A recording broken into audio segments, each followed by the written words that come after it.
guys, it's me again. Got a few seedlings to prick out. Collie, broccoli, etc., etc. Durham cabbage and something called cabbage wheels or whatever. So I print them out, ready for, well, obviously to put into pots. These will go out later in the year for next year, obviously. So let's get on with it. So what I've done,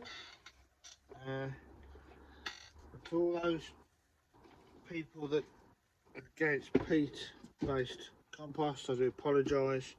I still use clover at the moment, if I can get it, and it's mixed with a bit of vermiculite.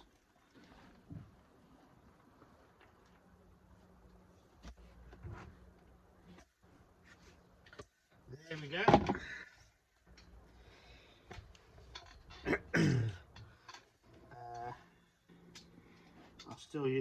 I've only started using actually clover this year, really, to be perfectly honest. But it's a great compost. Yes, it contains peat. Although I'm going to order some of the compost that Muddy Boots uses, which is no peat in it, and I can't remember off the top of my head the name of it, but when I've used this, which is the last bag I've got, I will order some of that and I will see what that's like.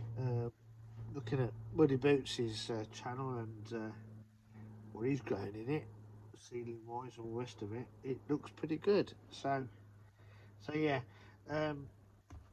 it's a big debate with multi-purpose compost and all the rest of it.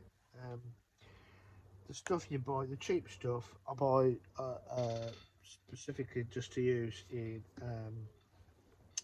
buckets, which I'm going to grow things like potatoes or that type of thing, because I don't really need loads of nutritions. But I've used this year and I found it really good. And as you can see,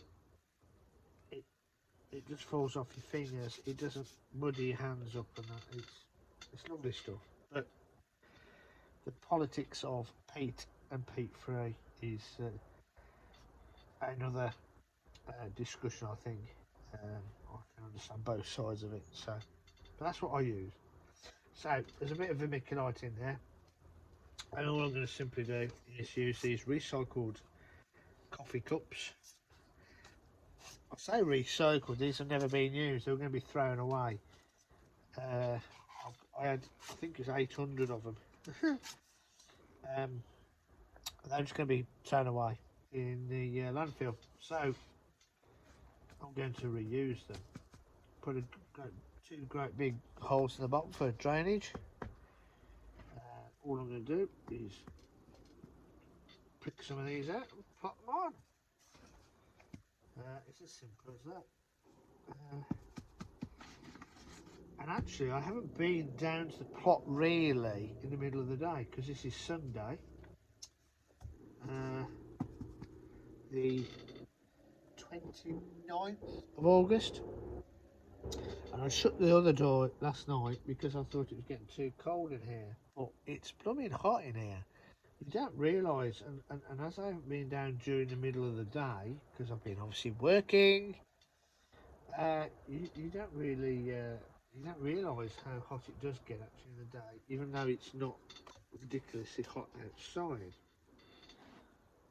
So, without further ado, let's prick a couple of these out. What I'm going to use to prick them out with, I'm going to use a special dibber. It's called a Purp Label. If I can find a smaller one, it'd be better. So, so I gently tears them out. I hope you can all see. Just loosen the soil.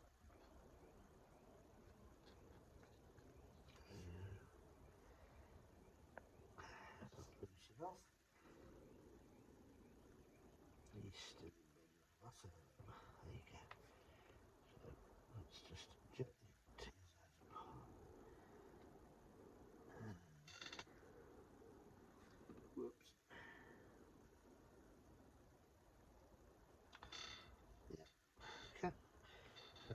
do those, a couple of those to start with. So I'm not going to bore you to tears because you all know really how to do it. Put a big hole in there. Wow, it is hot in here. And then plonk them down as far as you want. I follow a couple of the YouTube channels, which is Farmer Dre and the Veggie Boys. They can obviously commercial farmers, but really good fun. I'd go if you do want to go, visit them and subscribe. Obviously, it's on a commercial basis, but the videos are really funny and they're really good. And actually, I have picked up a few tips, and it's the Veggie Boys one where they obviously grow all their seedlings and they have to prick them all out into module trays. They do it so quick, and there's none of this. There's no faffing around. It's just basically bang, it's done. And I have been doing that actually recently. And I've been a bit more tender with these, but normally, but it just shows actually plants can actually. They don't even. They literally just bend the base, the roots into the soil, and it's amazing actually. And they all grow, so they're living at the end of the day. So I think sometimes they are a bit too precious, but there you go.